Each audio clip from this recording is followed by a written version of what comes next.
Good afternoon. My name is Brendan, and today we'll be going over some economic concepts.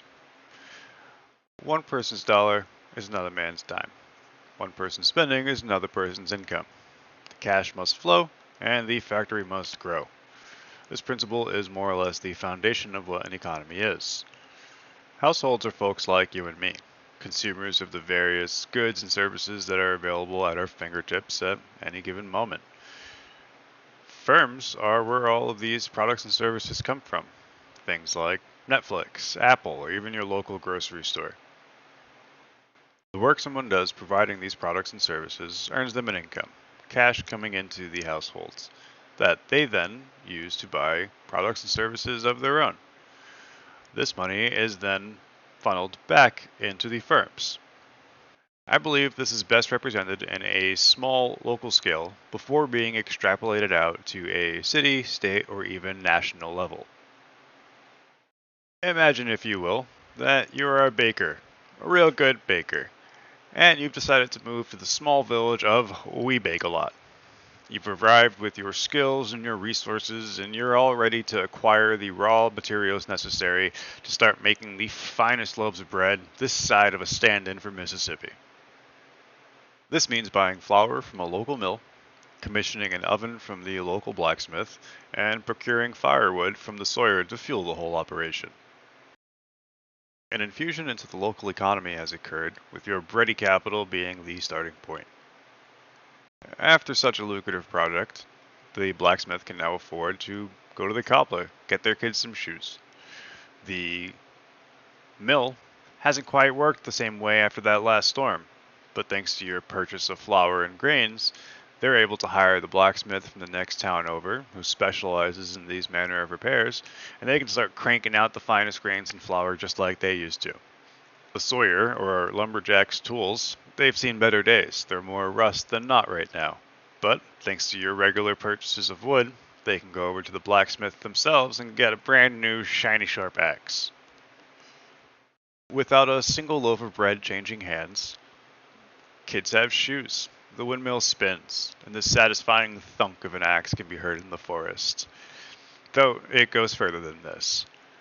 The cobbler those shoes were purchased from, well, now they can hire more help and increase their production capacity. The other town's blacksmith, well, now they can go ahead and invest in a larger forge and work on even more specialty projects. And this is all thanks to one very ambitious baker who hasn't even turned on their oven yet. On a larger scale, this holds true, with households and firms replacing the townfolk. The information that can be gleaned from studying this flow of cash and this flow of currency can then be used to inform business plans or be the cornerstone of an international trade deal. Without this flow of cash, the economy as we understand it crumbles and we are effectively back to a barter system where inconsistent values for any given product are subject to the, whims and wiles of the merchant that you're getting them from at the time. Now, we will move on to something called opportunity costs. At its simplest level, opportunity cost is something that you have to give so that there is something that you can get.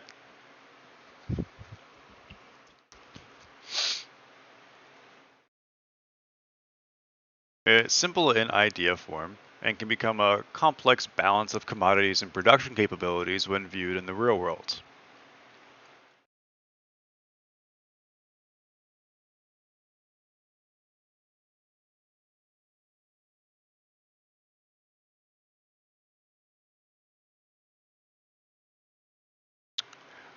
We will now be moving on to opportunity cost.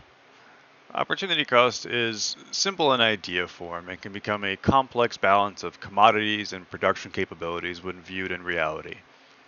In short, you've got to give some to get some, but for the most effective get, you've got to balance the amount of give.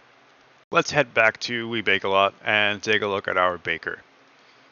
They can produce 50 loaves of bread a day if that's all they focus on. This is enough to keep the lights on, but it's not exactly going to allow for much growth. If they produce cakes, however, well, these can be sold at a much higher price point. They're kind of a specialty item, so there's an opportunity to earn some more money there.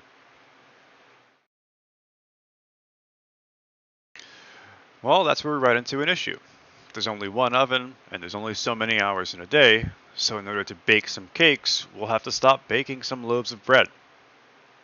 For example, if we want to start baking 5 cakes a day, well, we're going to have to give up baking 20 loaves of bread. So now our capacity for baking bread has gone from 50 loaves a day down to 30, but now we can make 5 cakes. This earns our baker quite a bit more money using existing tools and materials, and is well worth the hit to bread production. However, if we continue along, this trend becomes less efficient and we trend away from the production possibilities frontier, a tool used to understand some other aspects of the economy, namely efficiency in production. Baking just 5 more cakes a day means giving up another 20 loaves of bread, making the opportunity costs outweigh any benefits of increasing cake production. This holds true for many things, especially in business. It might be worth it to build 10 cabinets, but to make 15 nearly doubles your labor costs. So the cost to increase production by 50% has increased another by 100, making this incredibly inefficient and not really the way to go. Now, if we were to step back into the real world, opportunity cost is something you might find yourself balancing on a day-to-day basis. Will you stop and grab a bagel on the way to work? Well, you could do that, but that bagel is going to cost you the next train, which means that you're trading getting to work on time for a tasty bagel with a schmear. You might want new shoes, but you got to pay your light bill. You can have new shoes in the dark, or you can be barefoot in the light.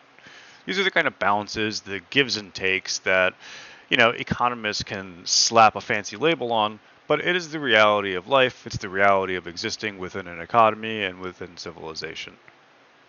With this in mind, opportunity cost can be one of the biggest things that impact consumer spending. If somebody has to go so far out of their way to buy your product or service that it becomes inconvenient for them, they may get a slightly worse service that is way more accessible, making the opportunity cost for your product or service just not worth it. Moving on from opportunity costs, we're going to talk about incentives a little bit. Now, incentives inherently seem like a good thing. They're often an encouragement, they're often motivation. But when we start talking about incentives in the economy and incentives in business, there are some more nefarious connotations that are along for the ride. Commonly, incentives can be opportunities. If you walk my dog twice a week, I'll get you that paper route that you've had your eye on. Incentives are things that motivate or encourage a given behavior or outcome. They come in many different forms, and they can be something small or something that has widespread impact. They can be something like an opportunity. This can be a job, this could be a promotion, this could be a job title. If you take out my trash 3 days a week, I'll make sure you get that paper route that you've had your eye on. And that is all well and good. They can also be gifts. It can be a new car, it can be a vacation, or they can just throw cash at you and you can be happy to get it. Most commonly, these incentives come in the form of currency or things with an inherent cash value. They can be higher wages at work, bonus opportunities, or even favorable purchasing terms with your vendor. The problem with incentive lies in the quid pro quo nature of the incentive itself. The problem with incentives is there can be some inherently nasty qualities to them. You might be incentivized to fudge some numbers in a report, which could make a company buy a building that is not quite worth it. You might be encouraged in a way to lie to your boss so that you don't get in trouble for doing a thing that you weren't supposed to do.